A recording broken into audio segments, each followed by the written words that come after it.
Hi, Stephen from OWNorDisown. If you want a 15-inch non-Max-Q RTX 2070 laptop, there aren't many options available. Now, Gigabyte's Aorus line is renowned for squeezing in the highest end hardware into fairly thin or small chassis. Now, today I'm reviewing the $1,945 Aorus 15 with a i7-8750H CPU, 16GB of Samsung RAM running dual channel, an Intel 512GB 760p SSD. It has a 2TB mechanical drive for storage and a 1080p 144Hz IPS panel made by LG. The RTX 2060 model sells for about $1,800, but I have actually seen it on sale for about $1,600. The all aluminium chassis is anodized black and looks quite sharp, with a tapered hinge design and white painted keys. The panel produces colours typical for such a display at 94% of sRGB, and in my ghosting test I felt it was slightly better than the Lenovo Y740. And at 307 nits it's quite bright as well, although the screen does reflect bright lighting. As for the backlight bleed, I was very impressed on how little there actually was. The rear of the lid maintains the black look, but forgoes the stealth look which we associate with the Aorus in favour of a more flatter design with their emblem and decals lit white. Now, since this is lit by the back panel lighting, it can't be turned off or changed colour. Unlike the Aero 15, this design is definitely more gamer orientated. There's no discrete air exhausts here, but they are nicely designed with a chrome finish. You also have some useful ports at the back, like HDMI, mini display and USB-C. On the left, we have another CPU air exhaust, Ethernet, USB 3.1 Type A and a micro SD card reader. I really wish this was a full-size SD card reader though, like they have on the Aero line. On the right, we have a second air exhaust for the GPU, two more USB 3.1 Type A ports and a combo mic headphone jack. Here is what the webcam is like. So here's the webcam from the Aorus 15. It does seem to overexpose everything. Of course, it's 720p as well, so this is what it looks and sounds like. The keyboard deck is made out of aluminium and the Windows Precision trackpad is made out of glass. It is quite long and has nice chrome accent around it. The white paint around the keys makes them stand out and actually reminds me of a SteelSeries keyboard on an MSI laptop. The number pad is a bit squished, but they do give you a button that activates the max fan and a nicely centered located power button. Now, there's no Windows Hello options here. The key lighting is in 3 zones. This and the coloured ambient lighting which shines from the front corners of the laptop can be altered via their software, as well as being able to choose the zone colour. You can choose from one of 4 set pattern presets. And at just under 1 inch thick, it is a little bit thicker than say the Razer 15, but that is to house the larger heatsinks and the fans. Now remember, the RTX 2070 can pull about 120 watts versus 90 watts for the Max-Q variant. The benefit though is the higher power 2070 should perform close to a GTX 1080 or about the same as a 2080 Max-Q, which are typically more expensive than what we get here. So let's take a look inside. You remove a series of Phillips head screws from the aluminium back cover. You will notice large air intake grills, but these feet do inhibit the airflow as air can only be drawn in from the front, which is lower down. Now, Bob of all trades demonstrated this design flaw beautifully. Once inside, we have the 62 watt-hour battery. Now, there's no G-Sync or Optimus here, so the dedicated GPU is always being used. And I saw only 90 minutes of runtime at 25% brightness streaming YouTube, which was quite disappointing. Here we have the 2.5-inch drive, stereo speakers, killer 1550i or 9560 Wi-Fi card, 2 sticks of Samsung RAM, the Intel 760p PCI Express SSD, and here we have the GPU and the CPU here, which only has 3 screws versus the 4 on the GPU, which has 2 separate heat pipes to the 1 on the CPU, and you have 2 shared heat pipes. The fans are quite large and push air through 4 heatsinks. Now, the idle fan noise is pretty decent at 35 decibels, but the only other fan option is max fan, and let me tell you, this is the loudest fan noise I have ever heard from a laptop at 60 decibels. It's insane. I seriously could not hear any game audio at all unless I wore headphones. The speakers themselves are at the front and fire downwards, but at 67 decibels, the fans do drown it out quite a lot.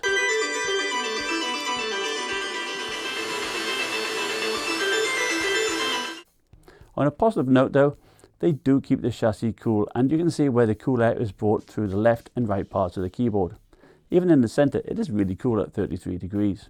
You can see hot air being blown out of the back, but not much actually is coming out the side CPU heatsink, which may be another reason why this CPU does get hot. Underneath, it's in the high 40s over the air intakes. Gigabyte has put a ton of effort into their AI. Now, if you recall, I first looked at this one on the Aero 15, and at the time I didn't see much benefit. Basically, you have three modes. You have AI on, where it communicates with the Microsoft Azure servers to adjust clock speeds and power to suit the task at hand. You have the Edge mode, where the AI just learns from your own settings, and these are all kept on your local machine. And you also have AI off. They recently did an update on this, and I do see a nice reduction in temperatures, so make sure you do this update. Now, that being said, the Aorus 15 still runs pretty hot. Here I show the effect of having the AI on and off during gaming. Now, with AI on in green, we do see some slightly higher clocks, but there is no discernible difference in temperatures or power usage. Even with the loud max fans going on, I was still seeing peaks in the mid-90s on the CPU. The GPU was running pretty cool in the mid-70s. I also think my system needed a repaste, as I was getting at least a 10-degree spread between the cores. So in my testing, I also undervolted and set the cores to 3500 MHz. And as you will see soon, the biggest problem with this laptop was power throttling. So these settings not only helped with that, but also helped reduce temperatures by about 5 to 10 degrees Celsius. And in all my gameplay, I use max fans. You can see this clearly in Assassin's Creed Odyssey, where the CPU always stays below 3000 MHz. Apply my undervolt settings and you see a definite improvement, not only in clock rate, but in temperatures and frame rate. In Far Cry 5, the CPU only averages 2900 MHz, and sometimes Core 1 will dip down to 800 MHz, with an average frame rate of 68. Playing on an incline definitely helps. We see a better clock rate and lower thermals. This does allow more air to be brought in from underneath. With my throttle stop settings, we see an improvement in CPU clock rate, a slight reduction in temperature, but a 13% improvement in frame rate. Battlefield 5 DX11 Ultra settings. We have AI off on the left. The CPU power throttles again as low as 800 MHz and averaging only 2100 MHz.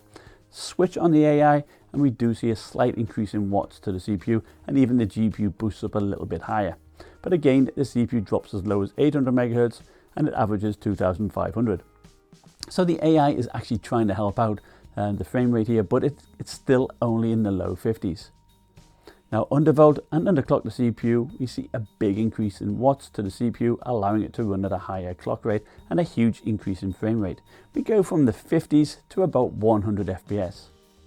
How about if we apply DX12 and ray tracing, again using ultra settings? We do see an improvement in CPU clock speed, but now there is more emphasis on the GPU, so the watts to the CPU is pretty similar. We still see an increase in frame rate, so it's worth doing. Now, out of the box frame rates are generally below what you would expect. Now, don't get me wrong, they are still okay, but I think you might well opt for the 2060 model because of that power throttle. Still, it's good to see that they can be improved, particularly in Battlefield 5. So here is a chart showing the frame rate over the games tested, comparing AI off in orange, AI on in green, and AI on with my undervolt in yellow. Now, the AI does provide a 6% improvement performance. Minimum frame rate, perhaps not so much, but it's being held back by that power throttle. Undervolt and underclock the CPU, and we see an increase of 20% in average frame rate and 37% in minimum frame rate. Will that 2060 model have the same issue? I don't think so, because that pulls about 30 watts less than the 2070. So I recommend getting that model if you don't want to tweak it like I have done here. So looking at some synthetic benchmarks, the AI does improve performance by about 2%.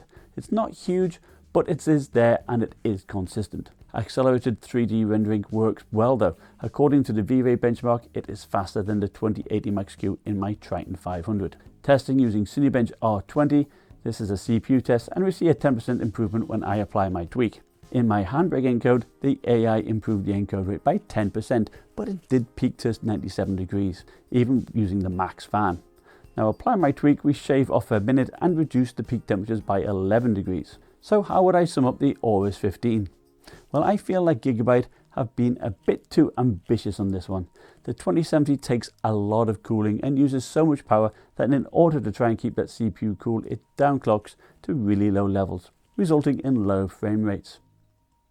The temperature will then fluctuate from, okay to really hot as that CPU clocks up and down. The AI does its best and does improve performance slightly, but it really needs to be more aggressive in reducing the power usage rather than just blasting high fans at it. Yes, it is loud and it will disturb anyone in the room with you. Now, even with my tweak, max fan is still needed, so I suspect the GPU also needs to be undervolted. In these smaller 15-inch laptops, there's definitely a use case for using a Max-Q GPU, but you've got to give Gigabyte credit for trying. But unfortunately it just doesn't work. The power supply is 230 watts and I saw a max power pull of 216 watts and I didn't see any battery drain. But the battery life is really poor. I imagine they didn't include G-Sync to save costs, so that leads me to value. Now once you have this unit dialed in, it does give you excellent performance at a fair price. The only laptops faster than this are the 17-inch ones with the GTX 1080 or a 2080. Now it is a gamer's laptop for sure. It's not suitable for office work or for anyone on the road. I'd like to thank you for watching. Like, subscribe, see you next time. Bye.